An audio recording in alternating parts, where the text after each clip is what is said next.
അസ്സലാമു അലൈക്കും. എല്ലാവർക്കും നിനോസ് കിച്ചണിലേക്ക് സ്വാഗതം. അപ്പോൾ ഇന്ന് നമുക്ക് നല്ല അടിപൊളി ടേസ്റ്റിൽ എങ്ങനെ നമുക്ക് പാൽക്കപ്പം ഉണ്ടാക്കുക എന്നുള്ളത് കാണിക്കട്ടോ. പാൽക്കപ്പം ചിലർക്കൊക്കെ അറിയായിരിക്കും എങ്ങനെ ഉണ്ടാക്കുക എന്നുള്ളത്, ചിലർക്ക് ഉണ്ടാക്കാതെ ഇരിക്കുന്നവരും ഉണ്ടാവും. അപ്പോൾ അറിയാത്തവർക്ക് വേണ്ടിയിട്ട് ഞാൻ ഉണ്ടാക്കുന്ന രീതിയിലാണ് കാണിക്കുന്നത് കേട്ടോ. നല്ല ടേസ്റ്റ് ഉണ്ട്. നമ്മൾ തേങ്ങാപ്പാലിലൊക്കെയാണ് നമ്മൾ പാൽക്കപ്പം നമ്മൾ ഉണ്ടാക്കുന്നത്. പിന്നെ ഞാൻ കുറേ ദിവസമായി വീഡിയോ കിട്ടില്ല. അപ്പോൾ കഴിഞ്ഞ വീഡിയോയിൽ ഞാൻ പറഞ്ഞിരുന്നു മക്കൾക്കും എനിക്കൊന്നും സുഖമില്ലായിരുന്നു. കാരണം ജലദോഷം പനി, ഇപ്പോൾ ഈ കാലാവസ്ഥ അങ്ങനെ ആയതുകൊണ്ട് തന്നെ എല്ലാവർക്കും കഫക്കെട്ടും പനിയൊക്കെ ആയിരുന്നു കേട്ടോ. അപ്പോൾ അതുകൊണ്ട് തന്നെ വലിയ മോനൊന്നും ഇപ്പോഴും സുഖമായിട്ടില്ല. പിന്നെ കഫക്കെട്ടും ചുമയൊക്കെ ആയിട്ട് ഇപ്പോഴും അങ്ങനെ പോയിക്കൊണ്ടിരിക്കണം. മരുന്നൊക്കെ കഴിച്ചെങ്കിലും സുഖമായിട്ടൊന്നും പോയിട്ടില്ല.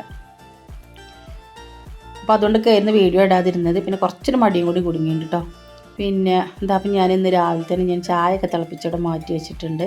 പിന്നെ തലേന്ന് എനിക്ക് ചിക്കൻ ഉണ്ടായിരുന്നു കേട്ടോ. അപ്പോൾ ചിക്കന് കുറച്ച് ചിക്കൻ അവിടെ മാറ്റി വെച്ചു. രാവിലെ മക്കളെ രാവിലെ 7 മണിയൊക്കെ ആകുമ്പോഴേക്ക് പോകുന്നവരുണ്ട്, 6:30 7 മണിയൊക്കെ ആകുമ്പോഴേക്ക് പോകുന്നവരുണ്ട്. അവർക്ക് ചായയും കടി ഉണ്ടാക്കണം, പിന്നെ പോകുമ്പോൾ ചോറ് കൊടുക്കണം, അങ്ങനെയുള്ളവരൊക്കെ ഉണ്ട്. അപ്പോൾ രണ്ടാമത്തെ മോന് ചോറും കൊണ്ട് പോകും. അപ്പോൾ ഞാൻ ചിക്കൻ മാറ്റി വെച്ചിട്ട് വറുത്തരച്ച കറി ഉണ്ടാക്കി കേട്ടോ. പിന്നെ ഞാൻ അരി അരച്ചിട്ടുള്ള അപ്പം കൂടെ ചുട്ടു. അപ്പോൾ ചിലരൊക്കെ എന്നോട് പേഴ്സണലായിട്ട് മെസ്സേജ് വിട്ടിട്ടുണ്ട്, നീ എന്താ വീഡിയോ ഇടാതെ? ഇപ്പോൾ ഒരുപാട് ദിവസമായാലും വീഡിയോ ഇട്ടിട്ട് എന്താ നീ നിർത്തിയോ, മതിയാക്കല്ലേ എന്നൊക്കെ പറഞ്ഞിട്ട്. മതിയാക്കിയതൊന്നല്ല, അപ്പോൾ കുറേ ദിവസം അങ്ങനെ ലീവായിരുന്നപ്പോൾ പിന്നെ കുറച്ചൊരു മടിയും കൂടി കുടുങ്ങിയിരുന്നു. അപ്പോൾ അതുകൊണ്ടായിരുന്നു കേട്ടോ. അപ്പോൾ അത് രാവിലത്തെ അപ്പം ചൂടലൊക്കെ കഴിഞ്ഞിട്ടുണ്ട്. ഇനി ഉച്ചയ്ക്കുള്ള ബീഫും പിന്നെ കപ്പയും കൂടെ കുറ്റി വെച്ചതാണ് കേട്ടോ.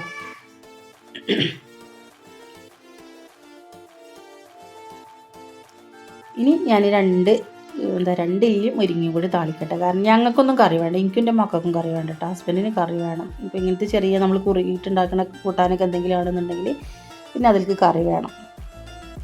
അപ്പോൾ ഞാൻ 2 ഇല്ലി മുരിങ്ങയും കൂടെ കൊണ്ടുവന്നിട്ടൊന്ന് താളിച്ചും കൂടി ചെയ്താൽ പണിയുടെ കഴിയും.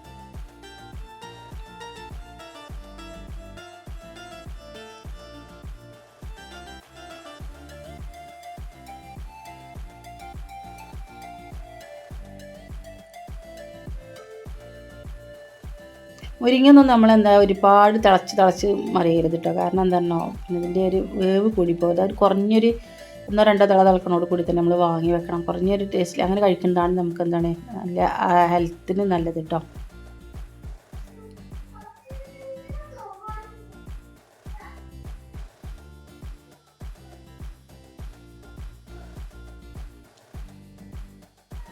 അപ്പോൾ നമ്മളെ മുരിങ്ങ താളിപ്പ് ഇവിടെ റെഡി ആയിട്ടുണ്ട്. ഇനിയിപ്പോൾ ഞാൻ മാറ്റി വെച്ച് ചെറിയ 2 കപ്പയാണ് കേട്ടോ. ഒരുപാടൊന്നും ഉണ്ടാക്കിയില്ല. കാരണം ഉച്ചക്കും കപ്പയും ബീഫുമാണ്. ഇനി വൈകുന്നേരം കപ്പ ഉണ്ടെങ്കിൽ നോക്കുമ്പോൾ എല്ലാവർക്കും പറ്റണമെന്നൊന്നും ഉണ്ടാവില്ല. വയറിന് കപ്പ പറ്റാത്തവരും ഉണ്ട്. അപ്പോൾ ഞാൻ രണ്ട് ചെറിയ കപ്പ മാറ്റി വെച്ചിരുന്നു കേട്ടോ. അപ്പോൾ നമുക്ക് ടേസ്റ്റ് നോക്കാമെന്ന് വിചാരിച്ചിട്ട്. അപ്പോൾ ഞാനിതൊരു മീഡിയം കഷ്ണത്തിലുള്ള ചെറിയ കഷ്ണങ്ങളാക്കിയിട്ട് പിന്നെ ഉപ്പിട്ടിട്ട് വെള്ളം മുങ്ങിയത്തൊക്കെ രീതിയിലാക്കിയിട്ട് തിളപ്പിച്ച് ഒരു 1/4 ഭാഗം വേവാക്കി വെച്ചിട്ടുണ്ട് കേട്ടോ. ഫുള്ളായിട്ട് നല്ലോണം വെന്ത് ഉടഞ്ഞിട്ടില്ല. എന്നിട്ട് ബാലൻസ് വന്ന വെള്ളം ഞാൻ ഊറ്റി കളഞ്ഞു. അതിന് ശേഷം ഞാനൊരു തേങ്ങയുടെ പാലെടുത്തിരുന്നു. ഒരു കപ്പ് പാൽ ഞാനവിടെ മാറ്റി വെച്ചിട്ടുണ്ട്. ഒരു 3/4 കപ്പോളം പാൽ ഞാനവിടെ മാറ്റി വെച്ചിട്ടുണ്ട് കേട്ടോ. അപ്പോൾ ബാക്കിയുള്ള തേങ്ങാപ്പാൽ 1-ാം പാലും 2-ാം പാലും എല്ലാം കൂടി മിക്സ് ചെയ്തിട്ടാണ് ഇതിലേക്ക് മാറ്റി 2-3 തരം തിരിച്ചിട്ടൊന്നുമില്ല. അപ്പോൾ ആ പാലും കൂടി ഞാൻ ഇതിലേക്കൊന്ന് ഒഴിച്ചു കൊടുത്തിട്ടുണ്ട്. അപ്പോൾ ഇതിലേക്ക് കുറച്ച് ചെറിയ ഉള്ളി ചതച്ചതും അതുപോലെ 2 ചെറിയ പച്ചമുളകും ചെറിയ ഇഞ്ചിൻ്റെ കഷ്ണം ചതച്ചും കൂടി ചേർത്തിട്ട് നന്നായിട്ടൊന്ന് തിളപ്പിച്ച് വേവിച്ച് വെച്ചിട്ടുണ്ട് കേട്ടോ. അപ്പോൾ ഫുള്ളായിട്ട് വേവായിട്ടുണ്ട്, നല്ലോണം വെന്ത് വന്നിട്ടുണ്ട്. നേരത്തെ ഞാൻ വേവിച്ചപ്പോൾ 3/4% വേവായിട്ടുള്ളായിരുന്നു കേട്ടോ. ഇനി ഞാൻ പറഞ്ഞില്ല മാറ്റി വെച്ചിരുന്ന തേങ്ങാപ്പാലുണ്ടായിരുന്നു. ലാസ്റ്റ് നമുക്കിതിന് മീതെ ഒഴിക്കാൻ വേണ്ടിയിട്ട് മാറ്റി വെച്ചതായിരുന്നു കേട്ടോ. ഇനി ഇത് തിളക്കൊന്നും വേണ്ട, ഒന്നും ചൂടാക്കി കിട്ടിയതിന് ശേഷം നമുക്കിതൊന്ന് തീ ഓഫ് ചെയ്ത് കൊടുക്കാം കേട്ടോ. ഇനി ഇത് തണുക്കും തോറും ഇത് തിക്കായിട്ട് വരും.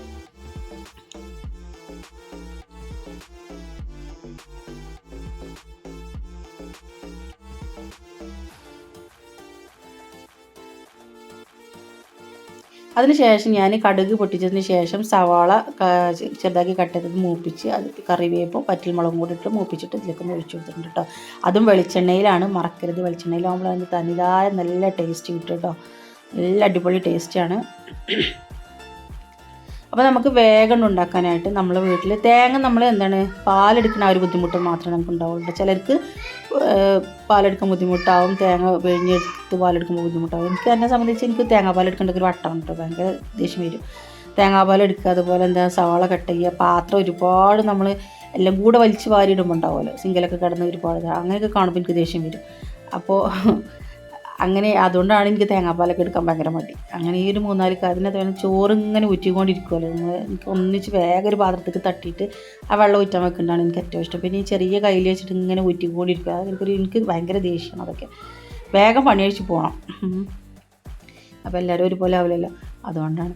അപ്പോൾ എന്താ ചെയ്യുക, ഇതുപോലെ വേഗം നമുക്ക് കപ്പ ഉണ്ടാക്കാൻ വേണ്ടിയിട്ടാണ്, പാൽക്കപ്പ ഉണ്ടാക്കാൻ നമുക്ക് തേങ്ങാപ്പാൽ എടുക്കുന്ന റിസ്ക് മാത്രമേ ഉണ്ടാവുള്ളൂ കേട്ടോ. ചിലർക്ക് വലിയ ബുദ്ധിമുട്ടായിട്ട് തോന്നലൊന്നും ഉണ്ടാവില്ല. എന്നാലും നല്ല ടേസ്റ്റിൽ കഴിക്കണമെന്നുണ്ടെങ്കിൽ കുറച്ചൊക്കെ നമ്മൾ അല്പം ബുദ്ധിമുട്ടെങ്കിൽ അതിൻ്റേതായ ടേസ്റ്റും കാര്യങ്ങളൊക്കെ നമുക്ക് കിട്ടുള്ളൂ. അപ്പോൾ എന്തായാലും നമ്മൾ പാൽക്കപ്പ നല്ല അടിപൊളി ടേസ്റ്റാണ് കേട്ടോ. അപ്പോൾ എല്ലാവരും ഇതുപോലെ ഒന്ന് ഉണ്ടാക്കി കൂടി നോക്കണം, പെട്ടെന്ന് ഉണ്ടാക്കാനായിട്ട്.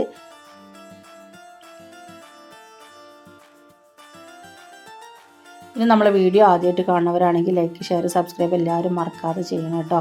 ഇനി സബ്സ്ക്രൈബ് ചെയ്തു പോയ കൂട്ടുകാരാണെങ്കിൽ മറ്റുള്ളവർക്ക് ഷെയർ ചെയ്ത് കൊടുക്കാൻ മറക്കരുത്. ആദ്യമായിട്ട് കാണുന്നവരാണെങ്കിൽ ലൈക്കും ഷെയറും സബ്സ്ക്രൈബ് ചെയ്യാനും മറക്കരുത് കേട്ടോ. നമ്മളെ വീഡിയോയിൽ ഒരുപാട് വീഡിയോസ് ഉണ്ട്, അതൊക്കെ കാണാത്തവരുണ്ടെങ്കിൽ അതൊക്കെ പോയിട്ടൊന്ന് കാണണം. റൈസും പല ഒരുപാട് ഐറ്റംസിലുണ്ട്, അതൊക്കെ പോയിട്ടൊന്ന് കാണണം.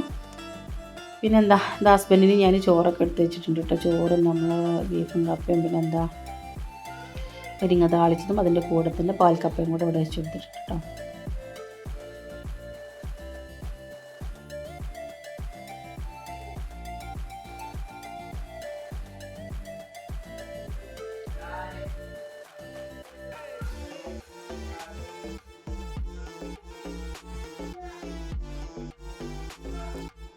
അപ്പോൾ ഇന്നത്തെ വീഡിയോ ഇത് തന്നെ ഉള്ളൂ. നമുക്ക് വേഗം ഉണ്ടാക്കാൻ പറ്റിയ പാൽക്കപ്പൻ്റെ റെസിപ്പിയാണ് ഇന്ന് കാണിച്ചത്. അപ്പോൾ എല്ലാവർക്കും ഇഷ്ടപ്പെട്ടെന്ന് വിചാരിക്കുന്നുണ്ട്.